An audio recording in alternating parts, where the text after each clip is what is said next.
Hola, buenos días. Hoy vamos a ver el bloque 3 ya, que es la célula y su metabolismo.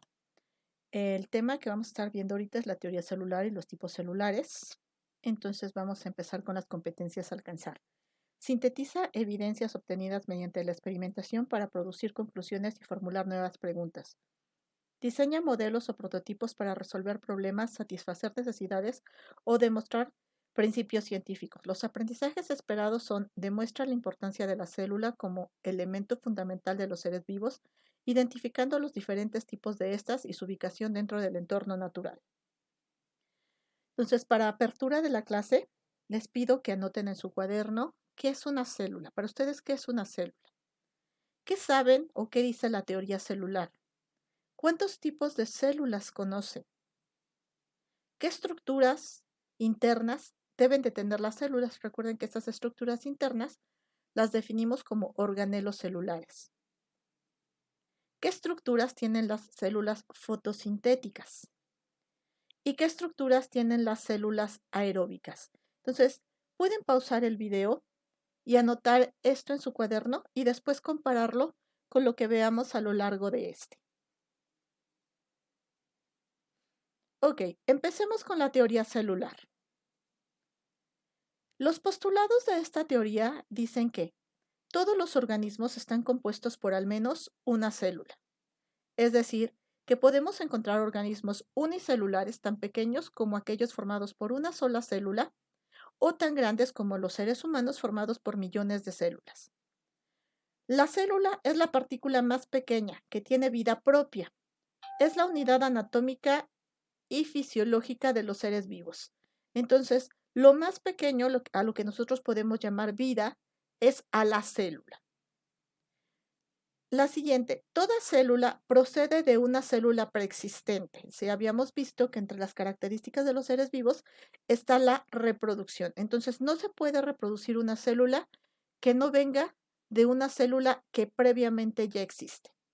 La siguiente y última, el material hereditario pasa de una célula madre a las células hijas. Entonces, el material hereditario pasa de padres a hijos.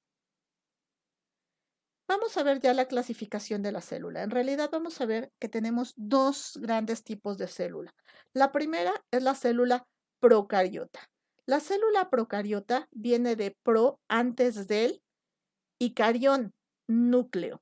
Entonces son células que no presentan organelos membranosos ni núcleo. Su DNA se encuentra esparcido en todo el material genético.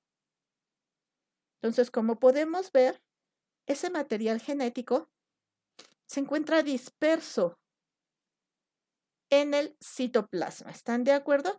Esta estructura le vamos a llamar nucleoide. Y vamos a ver que tienen otras estructuras que seguiremos viendo en la siguiente clase. Ok, ahora, por su metabolismo podemos clasificarlos en células procariotas aerobias y células procariotas fotosintéticas o autótrofas. Veamos que habíamos dicho que estas células no tienen organelos membranosos. Pero si vemos en una microscopía electrónica, vamos a ver que se ve como esta membrana plasmática se pliega o se mete dentro de la célula y entonces vamos a ver una serie de como membranas, pero en realidad es la misma membrana plasmática súper plegada al interior de la célula. Vean, este es nuestro nucleoide, nuestro DNA, aquí están las hebras de material genético y esta es mi membrana plegada. Esta estructura se llama membrana respiratoria o mesosoma para el caso de los procariotes aeróbicos. En el caso de los procariotes fotosintéticos, también estas membranas se pliegan adentro formando una especie de sacos o estructuras un poco más complejas que les vamos a llamar membranas tilacoidales. Ok, las procariontas se van a dividir a su vez en dos grupos, las arquebacterias, arque que viene de antiguo, que en realidad ya actualmente con la genética se ha demostrado que más que antiguos son se encuentran entre los eucariontes y los procariontes. Es un grupo, un filum más reciente, ¿están de acuerdo?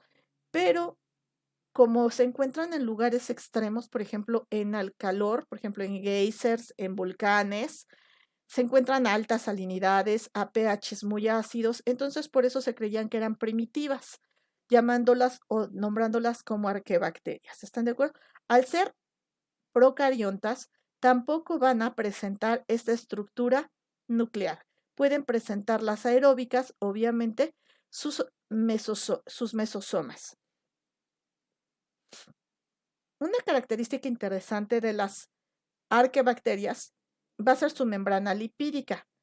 La membrana celular de estas bacterias tienen cadenas isoprenoides, a diferencia de lo que son el resto de las células, que tienen ácidos grasos. Tienen glicerol, tienen su fosfato, pero en lugar de tener un enlace éster, tiene un enlace éter. Entonces, esa es otra característica distintiva de los lípidos unidos en la membrana plasmática de estos organelos. Aquí tenemos, por ejemplo, un organismo, una micrografía electrónica de un arquebacteria de tipo termofílico. Y vamos a ver que tiene sus flagelos, que son estructuras de motilidad. Además, estas células carecen de pared celular, no presentan pared celular. Las eubacterias o bacterias verdaderas, vamos a decir que pueden ser aeróbicas heterótrofas, entonces vean, tenemos nuestro mesosoma, tenemos el DNA disperso, ya dijimos que no van a presentar núcleo, sus ribosomas 70S, que después vamos a ver, membrana plasmática normal, simétrica, su flagelo y además van a presentar pared celular. En el caso de las bacterias autotróficas, es decir, que tienen o son fotosintéticas, quedamos que van a presentar nuestros plegamientos o membranas tilacoidales, nuestro DNA disperso, también nuestros ribosomas y también van a presentar, obviamente, nuestra pared celular. Ahora, por su morfología, las bacterias pueden ser clasificadas en cocos. Vean que los cocos tienen forma redondeada. En bacilos, ¿por qué se llaman bacilos? Porque tienen forma de bastones. Y aquí podemos hablar de bastones largos o bastones cortos. A los bastones cortos también reciben el nombre de cocobacilos. Ahora, podemos ver algunos bacilos que tienen una capa o membrana que los rodea y se llaman esporobacilos. Los cocos, a su vez, pueden ordenarse de formas variadas, en cadenas para dar origen a los estreptococos, en racimos de uvas que van a dar origen a las estafilococos o en duplas, como los diplococos. Podemos ver también bacterias que tienen formas como de espirales, y estos se llaman espirilos, o en forma de comas, que les denominamos vibriones. También podemos tener bacterias que tengan flagelos, ya sea flagelos en uno de los extremos o que estén completamente rodeados de estas estructuras. Aquí vamos a ver una imagen de una microscopía electrónica de barrido de una salmonela. En rojo vean que está la salmonela, está infectando células del epitelio intestinal del ser humano cultivadas. Entonces vemos que es bastante interesante. Incluso podemos checar que esta bacteria fue la que se consideró causante de una de las mayores mortalidades en los indígenas americanos cuando llegaron los españoles a América, ya que dio el famoso cocotzin.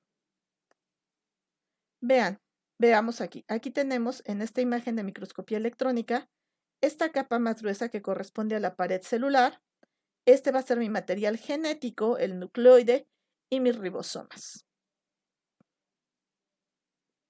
Aquí tenemos una imagen de Neisseria gonorrhoeae que está duplicándose o dividiéndose. Vean que aquí también tenemos la pared celular. Aquí la vemos a más detalle, una pared celular de una bacteria gram negativa. Acá nuevamente la pared celular. Vemos que tenemos en realidad dos paredes celulares delgadas. Entonces veamos, la pared celular va a estar compuesta de una cadena de lo que llamamos peptidoglicana. Pero bueno, ¿qué es la peptidoglicana? Es N-acetilglucosamina y N-acetilmurámico. Son carbohidratos. Estos carbohidratos se entrecruzan para dar origen a lo que es esta estructura que denominamos peptidoglicana. Entonces, las bacterias gram negativas presentan una membrana interna, una membrana externa y una pared celular sumamente delgada, lo que hace que el colorante con el que se tiñe, el colorante morado, se salga o se pierda y entonces hasta después se tiñen con el colorante secundario, que es el rosa. En el caso de las bacterias gram positivas, estas no tienen una sola membrana y tienen una cadena de peptidoglicana muchísimo más amplia. ¿Están de acuerdo? Tenemos aquí también el N-acetilglucosamina, el N-acetilmurámico, que hablamos de carbohidratos, unidos por aminoácidos. Aquí hacemos puentes o cruces peptídicos entre los aminoácidos, lo que hace una capa muy gruesa, muy fuerte, y hace que el colorante se quede dentro de esta membrana, esta pared celular, no impide que salga y se van a teñir de morado. Entonces, vean, aquí tenemos, por ejemplo, estas estructuras de bacterias gram positivas. Es una artrobacteria, vean que es muchísimo más gruesa esta estructura. Staphylococcus aureus, que así es como se ven en una microscopía electrónica de barrido. Vemos que son como coquitos y aquí todavía más que tienen sus flagelos. Veamos, las rickettsias. Estas son un tipo de bacteria patógena. Pueden sobrevivir a la fagocitosis. ¿Eso qué quiere decir? Que las células las engullen y vean, se quedan dentro de las células eucariontas. Aquí se tiñen de morado, por lo tanto son bacterias gram positivas. Vean que se ven de este color morado y están al interior de ella. Aquí vemos a Leptospira, que veamos tiene forma como de espirales. Ustedes véanle y distínganlo, analícenlo qué forma tiene. Esta es mi forma espiralada de la Leptospira. Ahora pasemos a las células eucariontas. Las células eucariontas derivan de su nombre de euca, verdadero, carión, núcleo. Son células que poseen núcleo, es decir, membrana que cubre el material genético y organelos membranosos reales o bien definidos.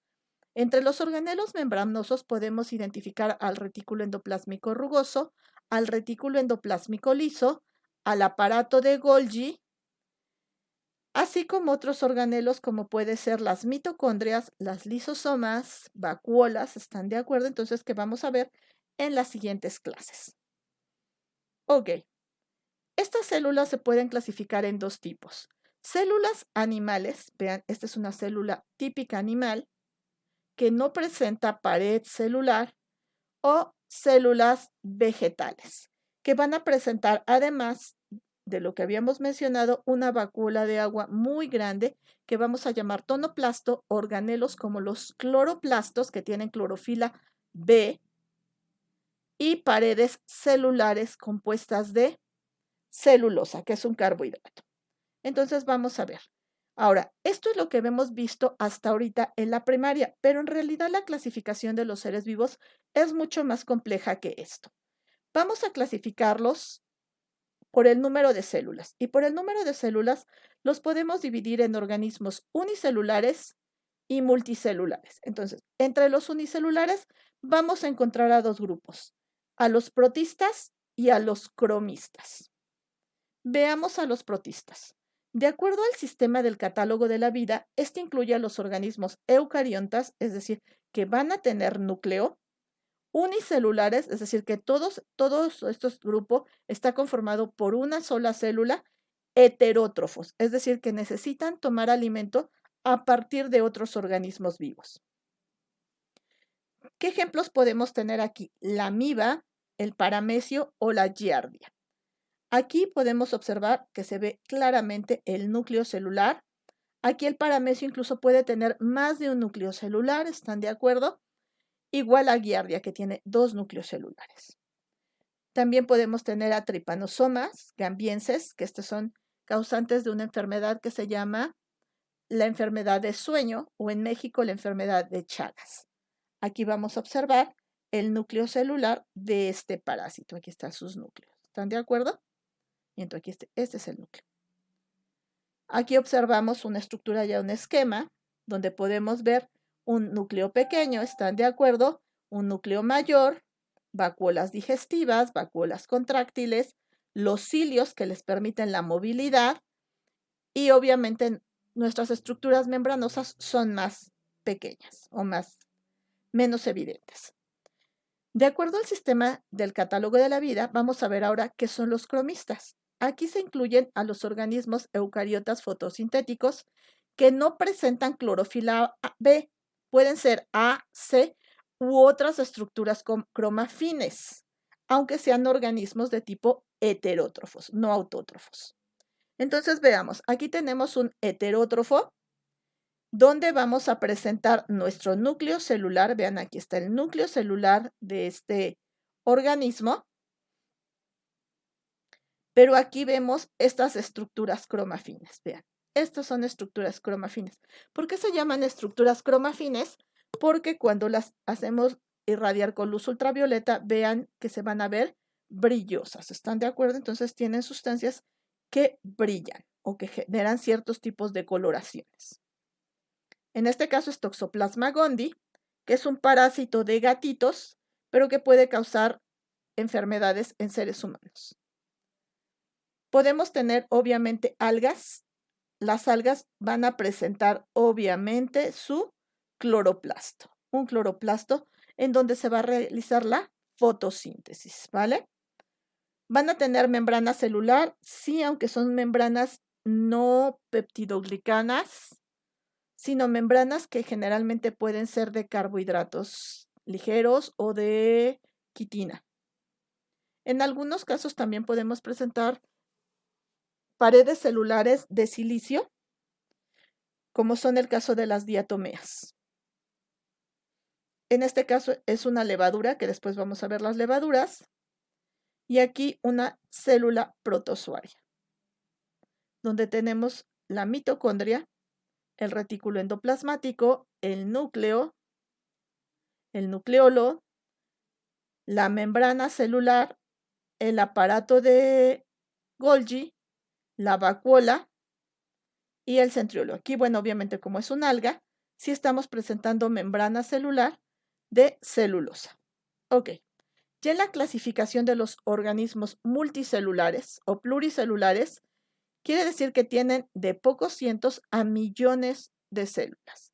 Y aquí vamos a encontrar, por ejemplo, algunos cromistas que se empiezan a agrupar entre ellos, como son las algas pardas, que pueden ser visibles y crear grandes manchas en el océano.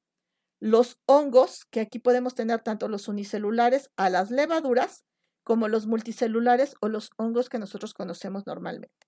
Las plantas, esas sí solamente van a ser multicelulares, aunque sean de tamaño pequeño como el Medicago sativa o el maíz u otras plantas incluso más grandes como los árboles.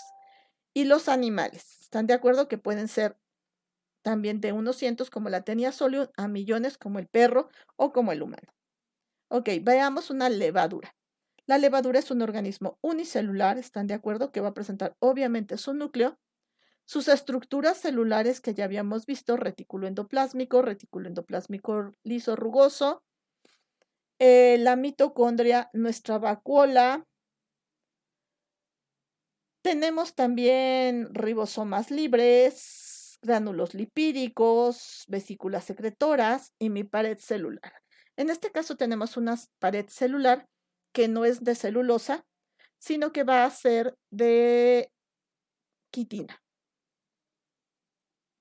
Entonces, vean, aquí tenemos nuestra micrografía, está nuestra pared celular, vean, aquí se ve más claramente nuestra pared celular en esta micrografía electrónica. Acá vemos como si fueran una especie de esferitas que se abren, ¿están de acuerdo? Y acá, cómo se ven en una microscopía normal. Aquí, obviamente, esto que se pareciera como una membrana, en realidad no es la membrana, es nuestra pared celular.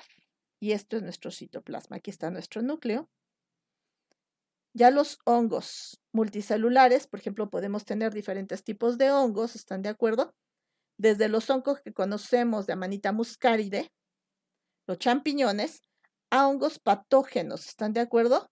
Que pueden causar enfermedades en la piel de animales y humanos. Estos son los clásicos que podemos encontrar, por ejemplo, en las tortillas, el Aspergillus, ¿están de acuerdo? Que tiene aquí sus esporas. Y vean que son multicelulares, son alargados, formados por varias células. También tenemos nuestro núcleo, nuestra pared celular de quitina, el aparato de Golgi, las mitocondrias, el retículo endoplásmico liso y rugoso, ribosomas libres. Pero vean, aquí hay algo interesante. Podemos tener varias células unidas entre sí, cada una va a tener su núcleo, sus vacuolas, ¿están de acuerdo? Y están separadas por septos, septos que se comunican entre unas y otras. Entonces, esto es una de las características, vean aquí se ven los septos o las divisiones que separan una célula de otra. Aquí vamos a ver, por ejemplo, una raíz, ¿están de acuerdo? Que está infectada con hongos. Vean cómo se penetra dentro de la célula. Estas hifas de los hongos penetran a la epidermis de esta raíz. Entonces, quizá por eso es muy difícil eliminar a los hongos. Aquí está nuevamente, aquí vemos el septo, la separación, la membrana celular en negro y la pared celular un poquito en gris, ¿están de acuerdo? Tenemos sus vacuolas, los lisosomas, los retículos, ¿están de acuerdo? Veamos las plantas obviamente van a tener algo bien característico. Mi pared celular. Esta pared celular es de un carbohidrato que le vamos a llamar celulosa. Celulosa, ¿están de acuerdo? Entonces ahí estamos viendo que los carbohidratos tienen una función de tipo estructural. Aquí está mi núcleo y estas mitocondrias de aquí están pequeñas, ¿están de acuerdo? Y estos grandotes de acá son mis cloroplastos con las membranas tilacoidales. Aquí nuevamente, aquí están nuestros tilacoides, aquí están las mitocondrias, acá hay otros organelos celulares como lisosomas, glioxisomas y esta vacuola gigante que es mi tonoplasto, mi núcleo y mi nucleolo. Aquí vamos a ver en gris, ¿están de acuerdo? Como en transparente, mi pared celular de celulosa. Aquí estamos haciendo un acercamiento de un cloroplasto maduro con nuestras membranas tilacoidales. Y vamos a ver algo interesante, que tanto las mitocondrias como los tilacoides van a presentar ribosomas similares a los de las células procariontes y su propio material genético disperso en el citoplasma. Y esto da origen a que se diga que los cloroplastos y las mitocondrias provienen de procariontes que se metieron a otro procarionte por simbiosis y generaron organismos cada vez más complejos. Esto es lo que se conoce como teoría endosimbiótica de la investigadora Lynn Margulis. Entonces veamos un esquema ya de lo que es la célula vegetal, donde tenemos nuestro tonoplasto, nuestras mitocondrias, el citoplasma, la membrana celular, que es muy parecida, de lípidos, ¿están de acuerdo? Lípidos y proteínas, mi pared celular de celulosa, mi aparato de Golgi, mis lisosomas, retículo endoplásmico liso y rugoso, membrana nuclear, nucleolo. Ok. Ya en la célula animal podemos ver animales tan sencillos como los cianocitos, que son unicelulares y forman colonias, ¿están de acuerdo? Para estar más protegidos, formando las esponjas. Aquí ya hablamos de una filaria que tiene ya muchas células y está siendo atacada por células de la defensa de un organismo, por linfocitos. Otros organismos, aunque son pequeños para nosotros, en realidad ya son multicelulares, un ácaro que se puede encontrar en las almohadas, causante del asma en muchos pacientes, o ya en los seres humanos vamos a tener diferentes tipos de células con diferentes funciones, Por ejemplo, la neurona que tiene forma estrellada, la neurona motora, que lleva la información del cerebro a las células musculares. El hepatocito que tiene forma hexagonal, que se encuentra en el hígado. El glóbulo blanco o leucocito, células de defensa. Enterocito, que se van a encontrar en la superficie del epitelio intestinal. Células endoteliales capilares que van a formar los tubos de los vasos sanguíneos. Las células musculares, están de acuerdo que es músculo liso y glóbulos rojos. Entonces tenemos millones de tipos de células diferentes con funciones diferentes dentro de nuestro cuerpo. Pero a fin de cuentas, todas son células animales. Por lo tanto, van a tener organelos similares. Entonces, veamos. Si vemos un frotis de sangre de un mamífero, vamos a ver aquí los eritrocitos. Estos no presentan núcleo. Vean, estas zonas blancas es porque perdieron su núcleo. Pero aquí vemos células leucocíticas, células de defensa, que presentan sus núcleos. Aquí tiene aparentemente 2 núcleos, en realidad es uno unido. Y células granulocíticas. Aquí obviamente es un núcleo con un citoplasma, pero es más oscuro, es más pequeño. Aquí tenemos un núcleo que les decimos arriñonado. Entonces, tenemos diferentes tipos de células. Este es un frotis sanguíneo de eritrocitos de pez. Si vemos el eritrocito de pez, este sí tiene núcleo. A diferencia de nosotros los mamíferos, que no presentamos núcleo, los de rana y los de peces sí van a presentar núcleos. Aquí hay un eritrocito, están de acuerdo, dentro del lumen capilar, donde no presenta ya el núcleo, están de acuerdo. Y aquí un eritrocito todavía nucleado, donde el núcleo se está deshaciendo. Aquí vemos una célula blanca, una célula de defensa, que tiene pseudópodos que se unen a las partículas extrañas, en este caso a bacterias, para degluirlas, es decir, alimentarse de ellas y de esta forma defendernos de este tipo de patógenos. Aquí tenemos una célula muscular que podemos ver que es una fusión de varias células que tiene varios núcleos, pero están al exterior. Decimos que son extrínsecos. Vean, aquí está 1, 2, 3, 4 núcleos, ¿están de acuerdo? Y obviamente van a tener sus mitocondrias. Estas rayas son proteínas contráctiles que le permiten precisamente esta función de estirarse y alargarse y contraerse al músculo. Aquí veamos la neurona, ¿están de acuerdo? Con su forma estrellada característica. Aquí está su núcleo, el nucleolo, ¿están de acuerdo? Y aquí tenemos una micrografía electrónica de un óvulo y un espermatozoide. Entonces veamos que tenemos muchas células.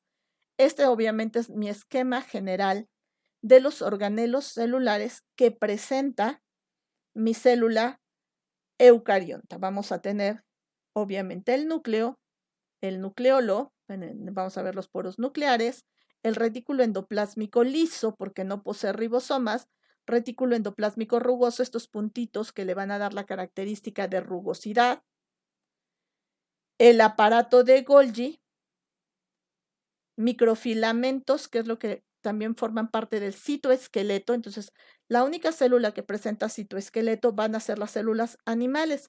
Las demás células, para eso tienen la membrana celular o tienen tamaños pequeños. Vacuolas, lisosomas, centriolos que les van a permitir dividirse y no presenta pared celular. Ok, entonces con eso terminaríamos la clase del día de hoy. Me gustaría que hicieran un análisis, una discusión. ¿Por qué los virus no son seres vivos? ¿A qué tipo de célula pertenece las células que les tocaron en su proyecto integrador? Aquí me interesa más que se enfoquen en su proyecto integrador, ¿están de acuerdo? Y empiecen a investigar qué tipo de organelos tienen, porque ya en la siguiente clase me van a explicar ustedes qué organelos tiene cada una de sus células y cuáles son sus funciones. Entonces, los dejo para que trabajen, ¿ok? Pueden incluso revisar este link. Vamos a ver el link.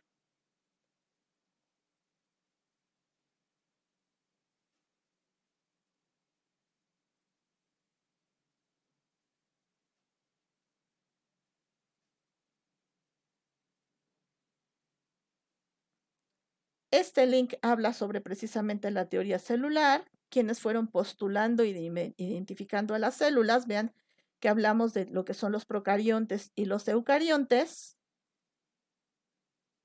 Vemos que los organismos se están dividiendo en unicelulares, ya sea procariontes o eucariontes, y multicelulares. Los multicelulares, todos sin excepción, van a ser de tipo eucariontes, ¿ok? Entonces, podemos revisar esta página para que nos ayude más. Ok, hasta aquí. Espero que hayan disfrutado, espero que hayan aprendido algo. Y ahora vamos a pasar a la actividad de EducaPlay.